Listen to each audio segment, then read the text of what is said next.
Assalamualaikum warahmatullahi wabarakatuh. Selamat pagi dan salam sejahtera untuk kita semua. Yang saya hormati Bapak Rusmianto SEMSI selaku dosen pengampu mata kuliah Akuntansi Sektor Publik, Program Studi Akuntansi Perpajakan, serta rekan-rekan mahasiswa kelas 5A Akuntansi Perpajakan yang saya banggakan. Perkenalkan, nama saya Randi Nanda Hairudin dengan NPM 217555026. Di sini saya akan menjelaskan ringkasan materi tentang akuntansi pemerintahan dan laporan keuangan daerah.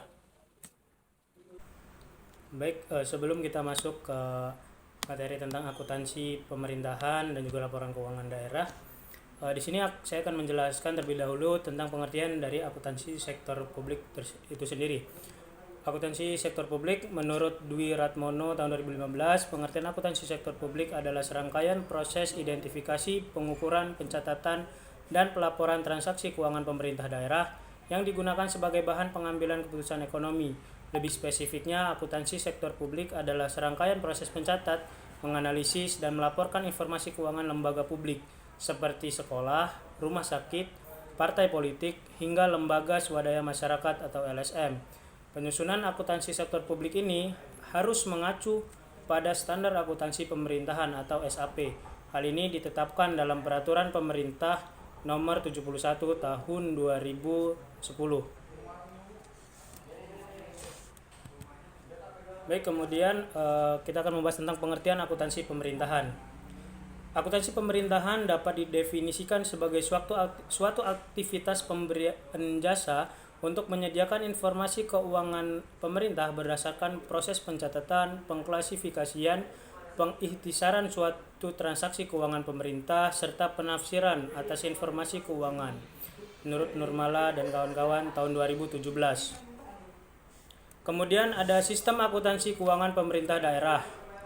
Adalah sistem akuntansi untuk mencatat, menggolongkan, menganalisis, mengikhtisarkan dan melaporkan transaksi-transaksi keuangan yang dilakukan oleh pemerintah daerah dalam rangka pelaksanaan APBD. Kemudian tujuan laporan keuangan pemerintah daerah adalah untuk menyajikan informasi yang berguna untuk pengambilan keputusan dan untuk menunjukkan atau menilai akuntabilitas serta kinerja keuangan suatu entitas pelaporan atas sumber daya yang dikelola dan membuat keputusan baik keputusan ekonomi, sosial maupun politik. Baik, di dalam akuntansi pemerintahan dan laporan keuangan daerah itu kita mengenal tentang entitas akuntansi dan entitas pelaporan.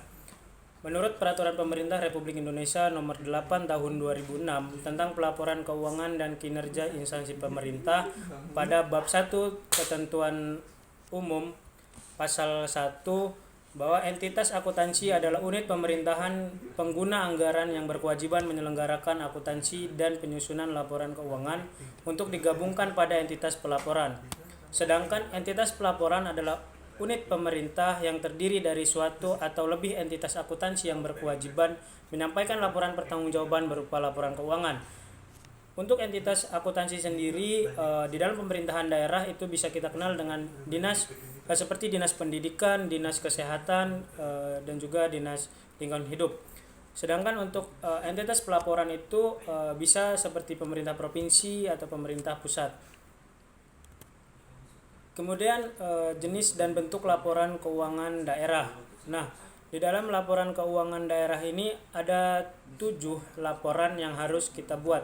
Yang pertama adalah laporan realisasi anggaran, kemudian laporan perubahan saldo anggaran lebih, laporan operasional, yang keempat ada laporan perubahan ekuitas, ada neraca, laporan arus kas, dan yang terakhir ada catatan atas laporan keuangan. Baik, di sini saya akan menjelaskan tentang struktur laporan keuangan daerah. Di sini saya mengambil contoh laporan keuangan daerah pemerintah Provinsi Lampung tahun 2020. Yang pertama itu ada laporan realisasi anggaran pendapatan dan belanja atau laporan realisasi anggaran. Di sini di dalam laporan realisasi anggaran itu ada pendapatan, kemudian ada belanja dan juga ada pembiayaan. Nah, di bagian pendapatan itu dibagi ada 3 pendapatan juga. Yang pertama itu ada pendapatan asli daerah, kemudian ada pendapatan yang kedua itu ada pendapatan transfer, dan yang ketiga itu ada lain-lain pendapatan yang sah. Nah, untuk pendapatan asli daerah itu bisa dari pajak daerah, kemudian dari retribusi daerah, atau pendapatan hasil pengelolaan kekayaan daerah yang dipisahkan, kemudian lain-lain pendapatan asli daerah yang sah. Kemudian untuk pendapatan transfer itu bisa dari transfer pemerintah pusat, kemudian dana perimbangan, dana bagi hasil pajak, dana bagi hasil bukan pajak. Kemudian untuk dana pendapatan selanjutnya yaitu ada dana pendapatan yang sah.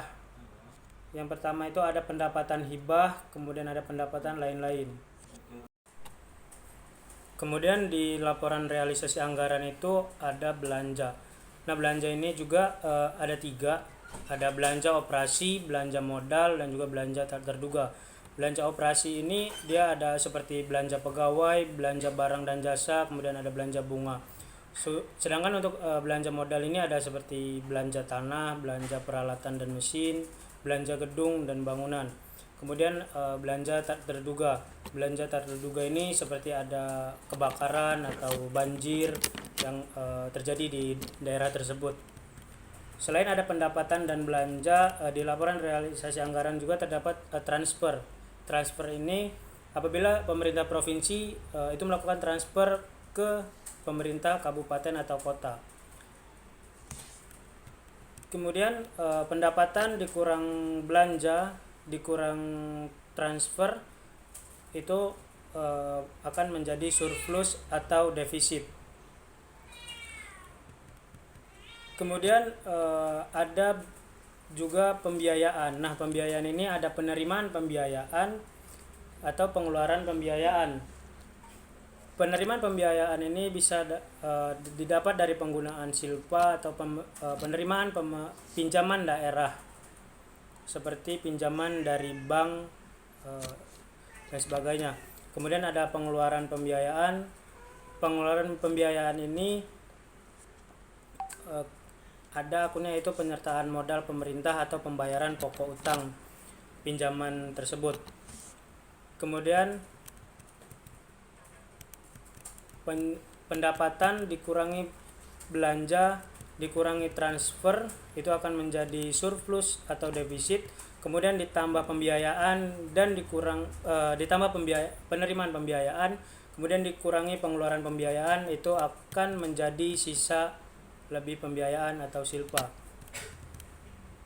Nah, jika silpa tersebut 0 itu artinya daerah tersebut atau provinsi tersebut tidak memiliki keuangan atau kas yang dapat digunakan kembali. Kemudian yang kedua itu ada laporan perubahan saldo anggaran lebih. Nah, di dalam laporan perubahan saldo anggaran lebih ini terdapat akun-akun seperti saldo anggaran lebih awal, kemudian penggunaan SAL sebagai penerimaan pembiayaan tahun berjalan, kemudian ada sisa lebih atau kurang pembiayaan anggaran, kemudian ada koreksi kesalahan pembukuan tahun sebelumnya, kemudian ada lain-lain, dan yang terakhir itu ada saldo anggaran lebih akhir.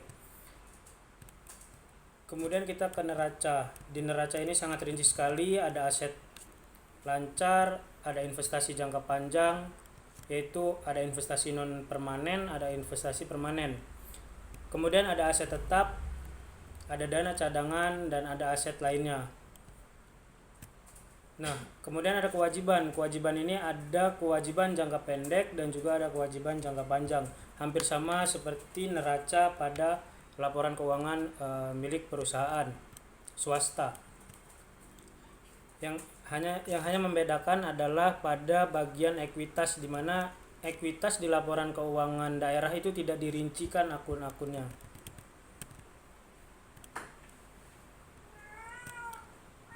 Kemudian ada laporan operasional.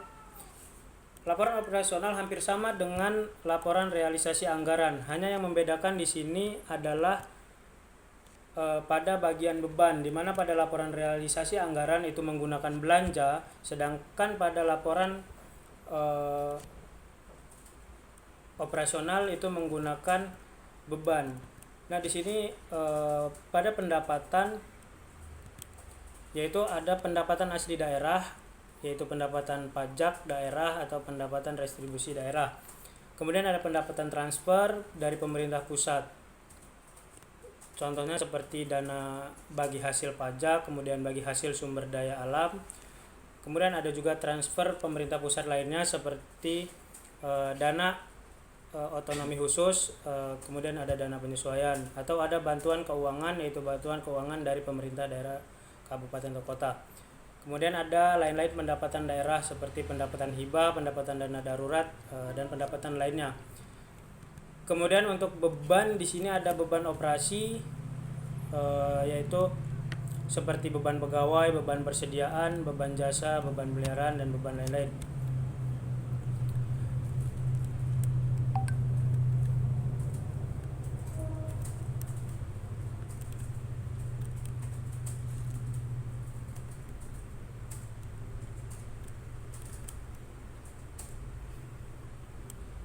Kemudian di sini ada laporan perubahan ekuitas. Nah, di laporan perubahan ekuitas ini terdapat akun-akun ekuitas awal, surplus atau defisit dari laporan keuangan, laporan operasional, kemudian ada dampak kumulatif perubahan kebijakan atau kesalahan mendasar.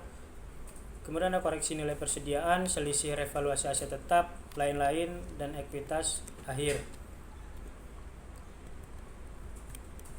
Kemudian ada laporan arus kas. Di laporan arus kas ini ada dari kas aktivitas operasi, yaitu contohnya seperti arus kas masuk itu penerimaan pajak daerah dan restribusi daerah, sedangkan untuk arus kas keluar itu pembayaran pegawai, pembayaran barang dan bunga. Kemudian juga ada arus kas dari aktivitas investasi atau investasi aset, yaitu pencairan dana cadangan, penjualan atas tanah itu masuk ke dalam arus kas masuk, sedangkan untuk arus kas keluarnya itu seperti pembentukan dana cadangan dan perolehan tanah. Kemudian ada juga arus kas dari aktivitas pendanaan atau pembiayaan. Contoh dari arus masuk kasnya itu pinjaman dari dalam negeri, dari pemerintah pusat maupun dari lembaga keuangan. Kemudian sedangkan untuk yang arus kas keluarnya itu seperti pembayaran pokok pinjaman dalam negeri kepada pemerintah pusat atau kepada lembaga keuangan.